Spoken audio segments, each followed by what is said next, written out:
एक बार की बात है। गौतम बुद्ध अपने शिष्यों को जिंदगी से जुड़ी अच्छी बुरी चीजों का ज्ञान दे रहे थे। सभी शिष्य उनकी बातों को बहुत ध्यान से सुन रहे थे। उन सभी में एक शिष्य ऐसा था जिसे प्रश्न पूछने की दौड़। वो उठकर गौतम बुद्ध के पास गया और उनसे बोला, आप हमें जिंदगी के बारे में जो कुछ सिखा रहे हैं उस सब का क्या फायदा, क्योंकि हम में से बहुत से बच्चों को ये भी नहीं पता कि हमारे जीवन का मूल्य क्या है और ये जीवन हमारे लिए कितना कीमती है।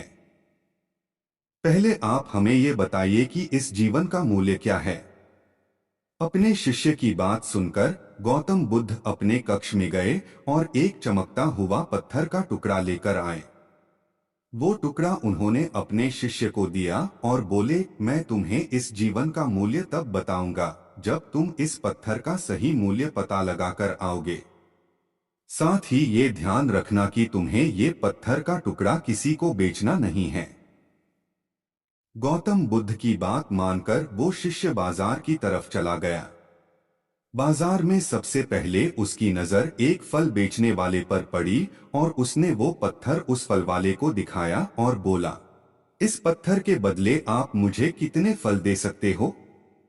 फल वाला बोला, ये पत्थर कुछ खास तो नहीं है, लेकिन फिर भी इसके बदले में तुम्हें 10 केले दे सकता हूँ। वो शिष्य उस पत्थर को लेकर आगे चला गया। फिर उसे एक सब्जी वाला मिला। शिष्य ने उस सब्जी वाले से उस पत्थर की कीमत पूछी। सब्जी वाले ने उस पत्थर को ध्यान से देखा और बोला, इस पत्थर की कीमत के बदले में तुम्हें ज्यादा से ज्यादा एक बोरी भरकर सब्जियां दे सकता हूं। इसके बाद वो शिष्य उस पत्थर को लेकर एक सोने के व्यापारी के पास गया। उस पत्थर की टुकड़े की चमक देखते ही उस सुनार ने उसकी कीमत 100 सोने के सिक्के लगाई। शिष्य ने वो टुकड़ा बेचने से मना किया तो वो सुनार उसके बदले में 200 सोने के सिक्के देने को भी राजी हो गया। लेकिन शिष्य ने वो पत्थर नहीं बेचा। इसके बाद वो शिष्य एक हीरों के व्यापारी के पास गया और उनके सामने उसने वो पत्थर के टुकड़े को रख दिया।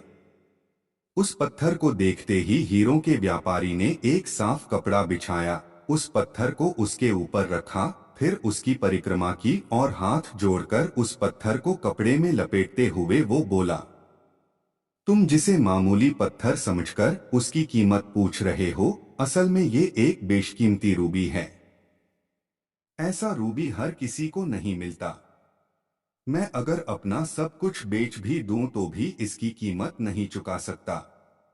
उस व्यापारी की बातें सुनकर वो शिष्य हैरान हो गया। वो दौड़ा दौड़ा सीधा बुद्ध के पास आया और उन्हें उसने जो कुछ भी बाजार में हुआ वो सब बताया। उसकी अचरज भरी बातें सुनकर गौतम बुद्ध बोले, तुम्हारे सवाल का जवाब इस रूबी की कीमत में ही छिपा है। हमारा जीवन भी एक रूबी है। रूबी की तरह ये भी बेशकीमती है, लेकिन हम इस बात को हमेशा नजरअंदाज करते हैं और अपने जीवन का मूल्य नहीं समझते। हम दूसरों को देखकर और उनके जैसा जीवन जीने की कोशिश में अपने जीवन की कीमत को कम कर देते हैं। हम ये सोचते हैं कि हमारी जिंदगी की कीमत वही है जो दूसरे हमें बताते हैं, लेकिन ये बात हमेशा ध्यान रखना कि सामने वाला अपनी हैसियत, बुद्धि और अपनी समझ के हिसाब से तुम्हारी कीमत लगाता है। जिंदगी सिर्फ एक बार मिलती है, इसलिए इसको बर्बाद ना करें।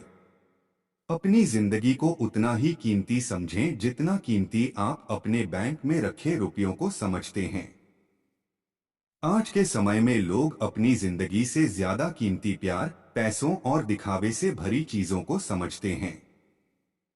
प्यार के चक्कर में लोग सुसाइड कर लेते हैं। पैसों के चक्कर में ऐसा काम करने लग जाते हैं जिससे उनकी जिंदगी बर्बाद हो जाती है। नाम कमाने के चक्कर में उल्टे सीधे काम करने लग जाते हैं। हमेशा याद रखें कि दिखावा करना जरूरी नहीं है। प्यार दोबारा मिल सकता है, पैसा फिर कमाया जा सकता है, लेकिन जिंदगी को फिर से पाया नहीं जा सकता। इसलिए अपनी इस बेशकीमती जिंदगी को अच्छे से जिएं। हर पल का आनंद लें। कभी ये ना सोचें कि आप इस दुनिया में किसी काम के नहीं है। ना कभी ये सोचें कि आपकी जिंदगी व्यर्थ है। आपके होने या ना होने से कुछ फर्क नहीं पड़ता। जब भी ऐसे नेगेटिव विचार आपके मन में आए तो खुद को बस ये याद दिलाएं कि जीवन एक रूबी है और ये बेशकीमती है।